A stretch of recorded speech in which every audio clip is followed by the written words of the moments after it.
नमस्कार। कहानी कमल में आपका स्वागत है। आइए आज सुनते हैं महान साहित्यकार भगवती चरण वर्मा जी की लिखी कहानी। भगवती चरण जी की लेखन का एक अलग ही अंदाज है। कहानी आरंभ में चाहे जितनी भी शुष्क और बेरंग लगे, पर अंत तक पहुँचते पहुँचते हर पाठक को कहानी के किसी न किसी भाग में आनंद आ ही जाता है। तो अपने हिस्से की आनंद को तलाशने के लिए कहानी को अंत तक अवश्य सुनें और कमेंट करके बताएं यह कहानी और मेरा वाचन आपको कैसा लग रहा है। वीडियो को लाइक करें, चैनल को सब्सक्राइब करना बिल्कुल ना भूलें। तो आइए शुरू करते हैं आज की कहानी, जिसका शीर्षक है प्रेजेंट। हम लोगों का ध्यान अपनी सोने की अंगूठी की ओर, जिस पर मीने के काम से श्याम लिखा था, आकर्षित करते हुए देवेंद्र ने कहा, मेरे मित्र श्यामनाथ ने यह अंगूठी मुझे प्रेजेंट की है। जिस समय उसने यह अंगूठी प्रेजेंट की थी, उसने कहा था कि मैं इसे सदा पहने रहूं, जिससे कि वह सदा मेरे ध्यान में रहे। परमेश्वरी ने कुछ देर तक उस अंगूठी की ओर देखा, इसके बाद वह मुस्कुराया। प्रेजेंट्स की बात उठी है तो मैं आप लोगों को एक विचित्र, मज़ेदार और सच्ची कहानी सुना सकता हूँ। यकीन करना या न करना आप लोगों का काम है, मुझे इससे कोई फर्क नहीं। मैं केवल यह जानता हूँ कि यह बात सच है, क्योंकि इस कहानी में मेरा भी हाथ है। अगर आप लोग को कोई जल्दी ना हो तो सुनाऊं? चाय तैयार हो रही थी। हम सब लोगों ने एक स्वर में कहा, जल्दी कैसे, सुनाओ। परमेश्वर ने आरंभ किया। 2 साल पहले की बात है। मैं अपनी कंपनी का ब्रांच मैनेजर होकर दिल्ली गया था। मेरे बंगले के बगल में एक कॉटेज थी, जिसमें एक महिला रहती थी। उनका नाम श्रीमती शशिबाला देवी था। वे ग्रेजुएट थी और किसी गर्ल्स स्कूल में प्रधान अध्यापिका थी। संध्या के समय जब मैं टहलने के लिए जाया करता था, तो शशिबाला देवी प्रायः टहलती हुई दिखाई देती थी। हम लोग एक दूसरे को देखते थे, पर परिचय न होने के कारण बातचीत न हो पाती थी।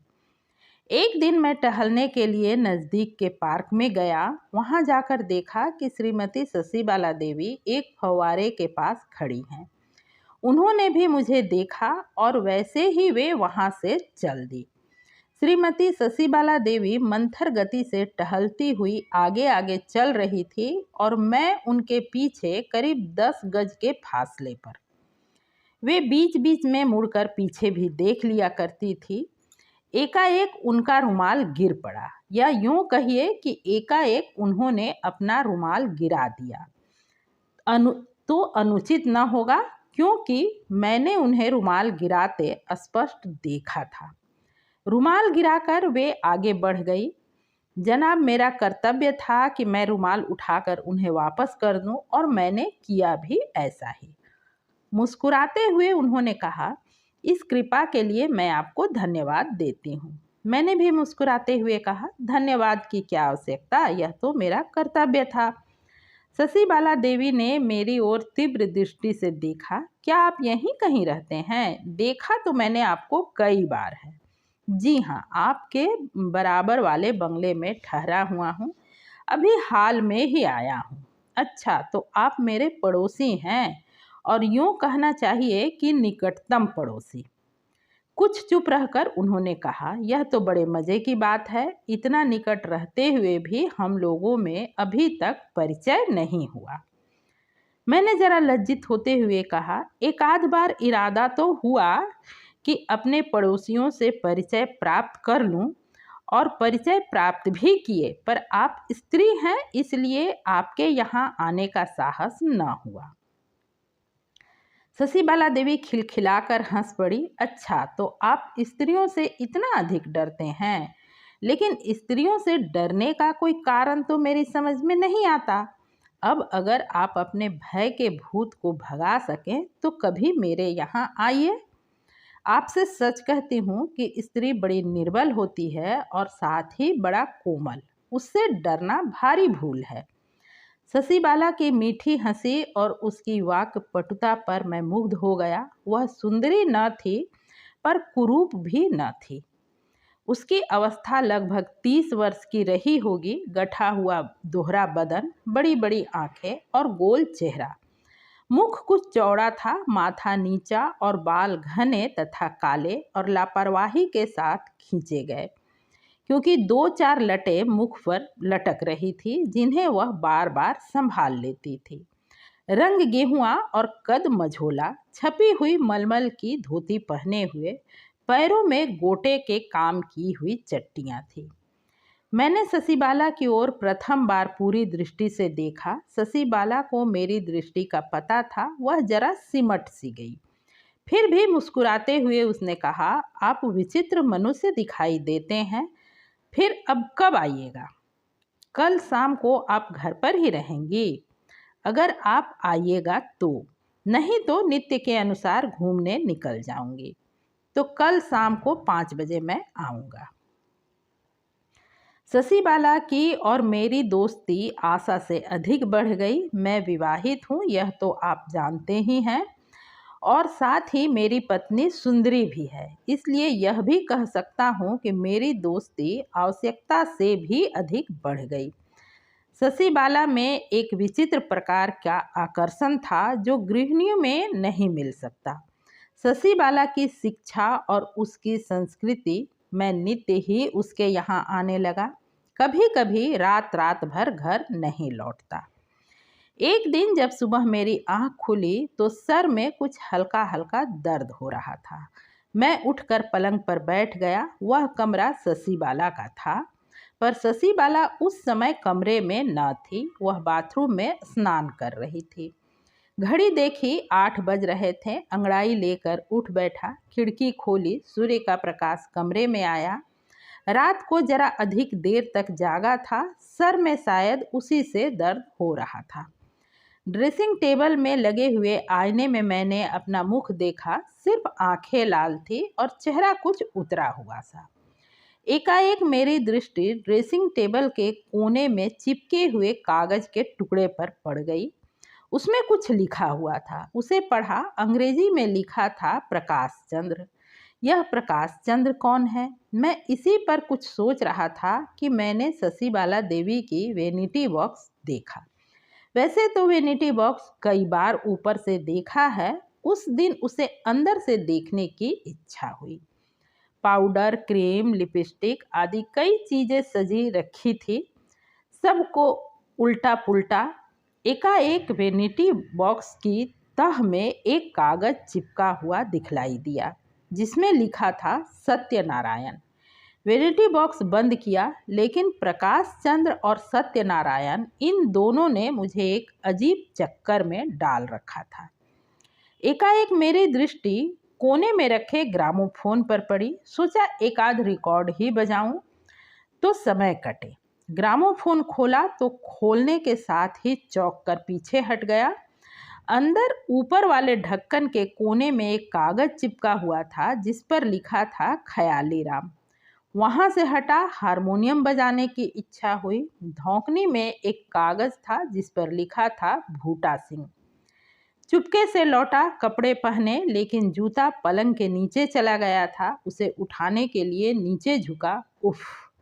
पाए में पीछे की ओर एक कागज चिपका हुआ था, मोहम्मद सिद्दीकी। अब तो मैंने कमरे की चीज़ों को गौर से देखना आरंभ किया। सब में एक एक कागज चिपका हुआ और उस कागज पर एक एक नाम, जैसे विलियम डर्बी, पेस्टन जी, सोराब जी, बागिलवाला, श्री कृष्ण, रामकृष्ण मेहता, राम नारायण टंडन आदि आदि। उस निरीक्षण से थक कर मैं बैठा ही था कि शशिबाला देवी बाथरूम से निकली। मुस्कुराते हुए उन्होंने कहा, परमेश्वरी बाबू, आज बड़ी देर से सोकर उठे? मैंने सिर झुकाए उत्तर दिया, सोकर उठे हुए तो बड़ी देर हो गई। इस बीच में मैंने एक अनुचित काम कर डाला, मुझे क्षमा करोगी? मेरे पास आकर और मेरे हाथ पकड़ते हुए उन्होंने कहा, मैं तुम्हारी हूँ, मुझसे क्यों क्षमा मांगते हो? फिर भी क्षमा मांगना मैं आवश्यक समझता हूँ। एक बात पूछूं, सच सच बताओगी? तुमसे झूठ बोलने की मैंने कल्पना तक नहीं की है। नहीं, वचन दो कि सच सच बताओगी। मेरे गले में हाथ डालते हुए शशिबाला ने कहा, मैं वचन देती हूँ। मैंने कहा, मैंने तुम्हारे कमरे को प्रथम बार आज पूरी तरह से देखा है, और वह भी तुम्हारी अनुपस्थिति में। मैं जानता हूँ कि मुझे ऐसा न करना चाहिए था, पर उत्सुकता ने मुझ पर विजय पाई। हाँ, मैंने तुम्हारे कमरे की सब चीज़ों को देखा बड़े ध्यान से, पर एक विचित्र बात है। हर एक चीज़ पर एक कागज़ चिपका हुआ है जिस पर एक पुरुष का नाम लिखा है। अलग अलग चीज़ों पर अलग अलग पुरुषों के नाम लगे हैं। इस रहस्य को लाख प्रयत्न करके भी मैं समझ नहीं सका। अब मैं तुमसे ही इस रहस्य को समझना चाहता हूँ। शशिबाला देवी मुस्कुरा रही थी। उन्होंने धीरे से कोमल स्वर में कहा, परमेश्वरी बाबू, यह रहस्य जैसा है वैसा ही रहने दो। तुम इस रहस्य को समझकर दुखी हो जाओगे, और बहुत संभव है कि इसे जानकर तुम नाराज भी हो जाओ। नहीं, मैं दुखी न होऊंगा और ना ही नाराज होऊंगा। अच्छा, तुम मुझे वचन दो। मैं वचन देता हूँ। शशिबाला कुर्सी पर बैठ गई। परमेश्वरी बाबू, इस रहस्य में मेरी कमजोरी है और साथ ही मेरा हृदय भी। ये सब चीज़ें मुझे अपने प्रेमियों से प्रेजेंट में मिली है। याद रखिएगा कि मैंने प्रत्येक प्रेमी से केवल एक ही वस्तु लिए हैं। अब मेरे पास इतनी अधिक चीज़ें हो गई है कि हर एक प्रेमी का नाम याद रखना असंभव है। चीज़ें नित्य के व्यवहार की हैं, इसलिए प्रत्येक प्रेमी की वस्तु पर मैंने उसका नाम लिख दिया है। इससे यह होता है कि जब कभी मैं उस वस्तु का व्यवहार करती हूँ, उस प्रेमी की स्मृति मेरे हृदय में जाग उठती है। क्या करूं परमेश्वरी बाबू, मेरा हृदय इतना निर्बल है कि मैं अपने प्रेमियों को नहीं भूलना चाहती। तुम्हारे पास कितनी चीजें होंगी कुल? मैंने पूछा। 97। इतनी अधिक? आश्चर्य से मैं कह नहीं उठा बल्कि चिल्ला उठा। हाँ, इतनी अधिक। शशिबाला देवी का स्वर गंभीर हो गया। परमेश्वरी बाबू, इतनी अधिक? मेरा विवाह नहीं हुआ, आप जानते हैं, पर आप यह न समझिएगा कि मेरी विवाह करने की कभी इच्छा ही न थी। मैं सच कहती हूँ कि एक समय मेरी विवाह करने की प्रबल इच्छा थी। प्रत्येक व्यक्ति जो मेरे जीवन में आया, भविष्य के सुख स्वप्न पैदा करता आया। प्रत्येक व्यक्ति को मैंने भावी पति के रूप में ही देखा। पर क्या हुआ? वह व्यक्ति मुझे प्रेजेंट दे सकता था, पर अपना न बना सकता था। धीरे धीरे मैं इसकी अभ्यस्त हो गई। एक रहस्यमय जीवन धीरे धीरे मेरे वास्ते एक खेल हो गया। सोचती हूँ कि उन दिनों मैं कितनी भोली थी जब विवाह के लिए ललायत रहती थी, जब पत्रों में मैंने अपने विवाह के लिए विज्ञापन तक निकलवाए थे। पर हर एक आदमी गलती करता है, मैंने भी गलती की। अब बंधन की कोई आवश्यकता नहीं है। जीवन एक खेल है जिसका सबसे सुंदर हृदय का खेल है, नहीं भोग विलास का खेल। और खुलकर खेलना ही हमारा कर्तव्य है। परमेश्वरी बाबू, यह मेरी स्मृति की कहानी है, और मेरी स्मृति के रूप को तो आपने देखा ही है। साधारण मनुष्यों के लिए यह ठीक हो सकता है, कुछ हिचकिचाते हुए मैंने कहा। साधारण मनुष्यों के लिए ही क्यों, आपका नंबर 98 होगा, खिलखिलाकर हंसते हुए शशिबाला ने उत्तर दिया। उस समय मैं न जाने दार्शनिक बन गया था जनाब। मेरे जीवन में वैसे तो दर्शन में और मुझ में उतना ही फासला है जितना जमीन और आसमान में, पर शशिबाला की कहानी सुनकर मैं वास्तव में दार्शनिक बन गया। मैंने कहा, हाँ, जीवन एक खेल है, और तब तक जब तक हम खेल सकते हैं। अशक्त होने पर वही जीवन हमारे सामने एक भयानक रूप में समस्या बनकर खड़ा हो जाता है। तुम वर्तमान की सोच रही हो, मैं भविष्य की सोच रहा हूँ, 10 वर्ष बाद की सोच रहा हूँ। उस समय तुम्हारे मुख पर झुर्रियाँ पड़ जाएंगी, लोग तुम्हारे साथ खेलने की कल्पना तक न कर सकेंगे और फिर यही स्मृतियाँ तुम्हें सुखी बनाने के स्थान में काटने को दौड़ेंगी। तुम्हारे आगे पीछे कोई है नहीं, अपने बनाव श्रृंगार के कारण तुम कुछ बचा भी ना पाओगी। तब इस खेल के खत्म हो जाने के बाद बुढ़ापा, दुर्बलता, भूख, बीमारी और गत जीवन का पश्चाताप बाकी रह जाएगा। इसलिए मैं तुम्हें वह चीज़ प्रेजेंट करूंगा जो उन दिनों तुम्हारे काम आवे। तुम्हारा संग्रह बहुमूल्य है। मैं वचन देता हूँ कि 10 वर्ष बाद तुम्हारे संग्रह को 5,000 रुपये में मैं खरीद लूँगा। इस प्रकार ये अभिशप्त स्मृतियाँ उस समय तुम्हारे सामने से हट जाएंगी जब तुम राम भजन करोगी और भगवान के सामने जाने की तैयारी करोगी। साथ ही वो 5,000 रुपये तुम्हारे बुढ़ापे के कष्टों को भी कम कर सकेंगी। मैंने परमेश्वरी से कहा, और उसने तुम्हें नौकरों द्वारा अपने कमरे से निकलवा नहीं फेंका? परमेश्वरी हंस पड़ा। नहीं। उसने कुछ देर तक सोचा, फिर कहा, तुमने जो कुछ कहा है उसमें मैं सब बातें ठीक नहीं मानती, पर इतना अवश्य मानती हूँ कि मैंने अपने बुढ़ापे के लिए कोई इंतजाम नहीं किया है। इसलिए मैं तुम्हारे हाथ यह सब बेच दूंगी, कॉन्ट्रैक्ट साइन कर दो। और मैंने कॉन्ट्रैक्ट साइन कर दिया। अभी 2 वर्ष तो हुए हैं। परसों ही उसका पत्र आया है जिसमें उसने लिखा है कि इस समय तक उसके पास 113 चीज़ें हो गई हैं। समाप्त। कहानी पसंद आई हो तो लाइक करें, चैनल को सब्सक्राइब करना बिल्कुल ना भूलें। पूरी कहानी सुनने के लिए हार्दिक धन्यवाद।